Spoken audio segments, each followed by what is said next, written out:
இப்போ இந்த ரீசன்ட் ஜிஎஸ்டியில் பார்த்தீங்கன்னா ஹெல்த் அண்ட் லைஃப் இன்சூரன்ஸ் வந்து ஜிஎஸ்டி ஃப்ரீ அப்படின்னு சொல்லிட்டாங்க. இது எவ்வளோக்கு எவ்வளோ நம்ம நம்பலாம் சார்? நான் ஏன் எவ்வளோக்கு எவ்வளோ நம்பலாம் கேட்குறேன்னா, என்னதான் இருந்தாலும் இந்த ஹிடன் சார்ஜஸ் இந்த மாதிரி விஷயங்களை போட்டு பழையபடி அதே ரேட்டில் கொடுக்க கூட வாய்ப்பு இருக்குல்ல? இல்லை அது கம்ப்ளீட்லி ஜிஎஸ்டி ஃப்ரீயாக தான் இருக்க போகுதா?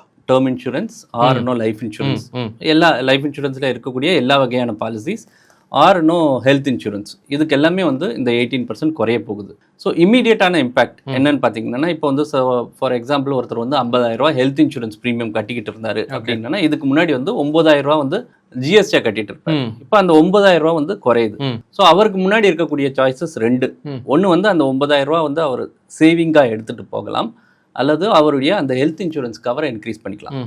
ஜஸ்ட் அந்த 9,000 இன்க்ரீஸ் பண்ணாலே அவருடைய அந்த கவர் ஆனது வந்து ப்ரொபோர்ஷனேட்டா இல்லை, டிஸ்ப்ரொபோர்ஷனேட்டா இன்க்ரீஸ் ஆகும். 25 லட்ச ரூபா கவர் வச்சிருக்காரு அப்படின்னா 18% மட்டும் கவர் இன்க்ரீஸ் ஆகும். அது வந்து இன்னொரு 30-40% கவர் இன்க்ரீஸ் ஆகும். ஸோ அந்த மாதிரி வரும்போது அவங்களுக்கு ஒன்று அவருடைய குடும்பத்தை வந்து பெரிய அளவில் வந்து அவர் வந்து பாதுகாக்க முடியும், அல்லது அதை வந்து சேவிங்ஸாக எடுத்துட்டு போயிட்டு அதை ப்ரொபோர்ஷனேட்டா வேற எதுலையாச்சும் இன்வெஸ்ட் பண்ண முடியும்.